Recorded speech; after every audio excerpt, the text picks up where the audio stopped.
Hello and welcome to the Prayer Course Part 2, Unanswered Prayer.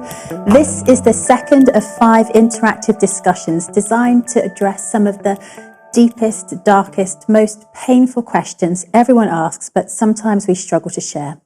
My name is Gemma Hunt and I'm here with my friend Pete Gregg, author of the book that accompanies this course, God on Mute, Engaging the Silence of Unanswered Prayer. Pete, at the end of our last session, you mapped out how the remaining 4 episodes will focus on the 4 days leading up to and then including Easter, asking a different question about unanswered prayer each time. Exactly. So today we're kicking off with Maundy Thursday, next time will be Good Friday and so on. Okay, so I've been doing my homework, reading my Bible, and Maundy Thursday is a big day. You could say that, Gemma. So it's the Last Supper, it's the betrayal of Jesus, and it's the Garden of Gethsemane, and it's the denial of Jesus by Peter, right? Exactly, all in a single night. And Jesus is honestly, it feels here like he's right on the edge of a total breakdown. He says, my soul is overwhelmed with sorrow to the point of death. The word here for overwhelmed literally means encircled. So he's saying, I'm encircled, I'm besieged, I'm imprisoned in my grief. This is a moment of complete mental, spiritual, and emotional collapse. Jesus is absolutely at his most vulnerable, and yet he's amazingly intentional too. Every step of the way, he makes such clear choices. So there's a lot that we can learn here from Jesus about how to handle the dark times in our lives. So let's take a look at the actual Bible story that we think about on Maundy Thursday. This is Mark 14. Jesus has gone to the Garden of Gethsemane to process his own emotions in prayer and to wrestle with the will of God.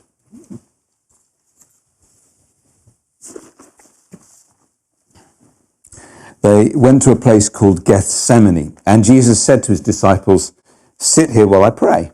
He took Peter, James, and John along with him, and he began to be deeply distressed and troubled.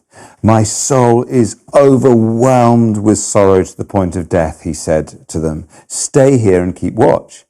Going a little farther, he fell to the ground and he prayed that if possible, the hour might pass from him. Abba, Father, he said, everything is possible for you. Take this cup from me, yet not what I will, but what you will. Then he returned to his disciples and found them sleeping. There are 4 fundamental choices that Jesus makes here in these verses, 4 keys which can help each one of us in our own times of despair. Firstly, notice that Jesus goes out of his way to pray in a very particular place. He didn't just kind of kick back and drop off to sleep with a full belly after his Passover feast. He headed out into the night to pray in a particular place that he loved. That's great self-knowledge and self-leadership. Grief can be disorientating. It's wise to seek the comfort of familiar places in the midst of chaotic moments. And Gethsemane wasn't just a nice, peaceful place to pray. It was loaded with prophetic significance. Gethsemane actually means the oil press. So the olives that grow there, actually to this day, 2,000 years later, were clearly back then pressed on site. So Gethsemane was a place of pressure, of literal crushing. And we've actually got an olive press here, Gemma, a bit smaller than the one in Gethsemane, I suspect, but basically the same principle. Do you fancy giving it a go? Yeah, I'd love to. Let's make some oil. It's not complicated. Pressure pulps the fruit and extracts the oil. I imagine Jesus in the Garden of Gethsemane gazing across at this giant one of these, clearly feeling crushed at every level. Firstly, Jesus was under unbearable pressure psychologically. Mark says that he was deeply distressed and troubled. And Jesus himself says, my soul's overwhelmed. The Greek word translated as soul here is psyche. So Jesus is literally saying, my psyche is overwhelmed. The totality of my mind, conscious and unconscious, is in agony. And then secondly, Jesus is being crushed spiritually. Verse 35 says that he fell to the ground to pray. So this isn't just like a polite devotional. Jesus is wrestling here with God, the flesh, and the devil, anticipating the dark night of his own soul the next day.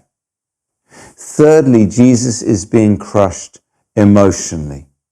He's just been betrayed by someone he loved and trusted, sold like a piece of meat for cash. And he's begged his three best friends for help, but instead they've let him down. After all these years of relentless, unconditional love, there's no one on earth who can comfort Jesus in his loneliest hour. And then fourthly, Jesus is being crushed physically. We're told in Luke's gospel that his sweat was like drops of blood falling to the ground.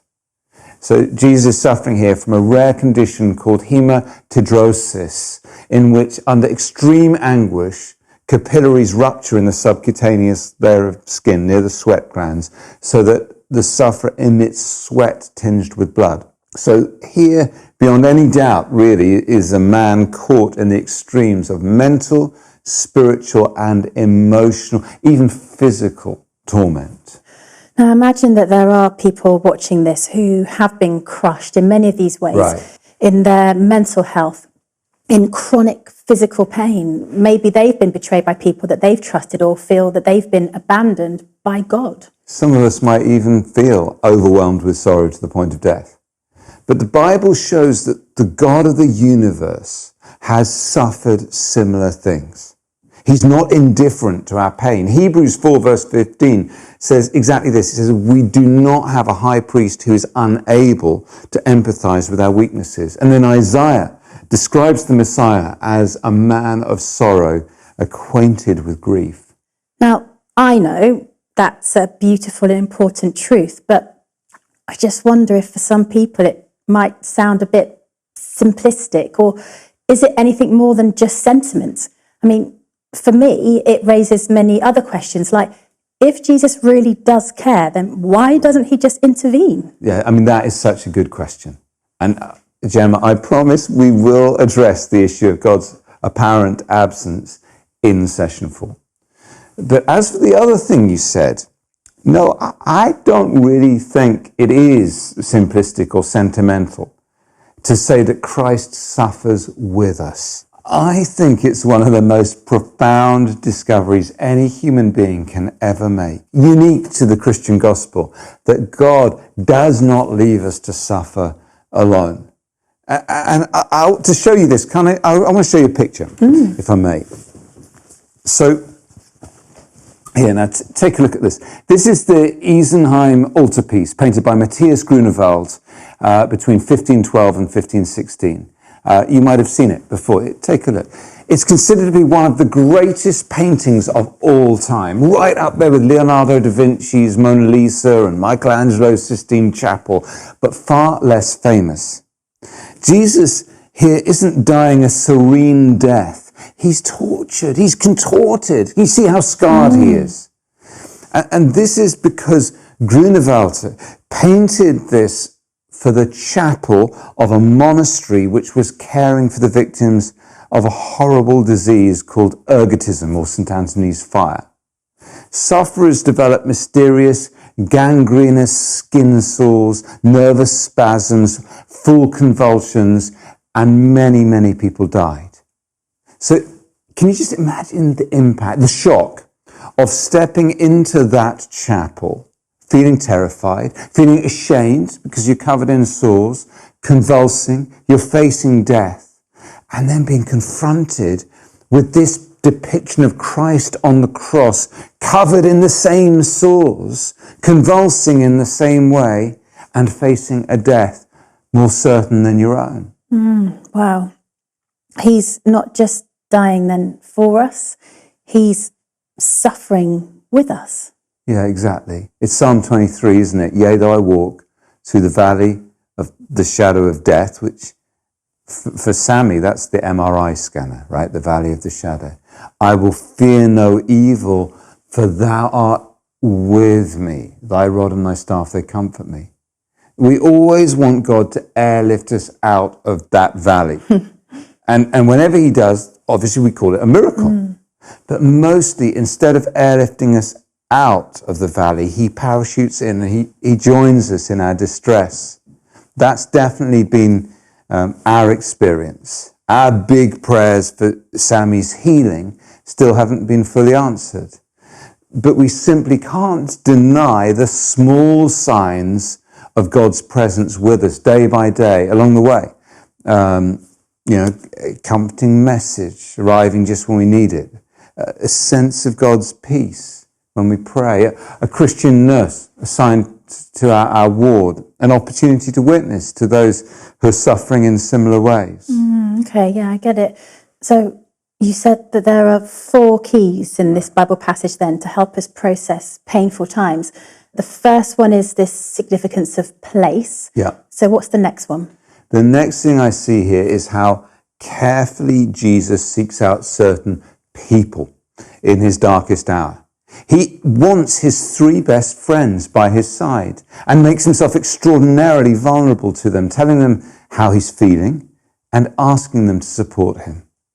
I know in my own life, when I'm feeling overwhelmed, there really can be a strong temptation to self-isolate, to pretend everything's fine. Brené Brown talks a lot, doesn't she, about shame, that impulse to kind of cover ourselves, to hide. But when life is tough, there is no shame in being weak. We need to tell people it's okay not to be okay. Jesus shows us here in this story how important it is to lean into our friends, to tell them honestly how we're feeling, and to ask vulnerably for their help. That's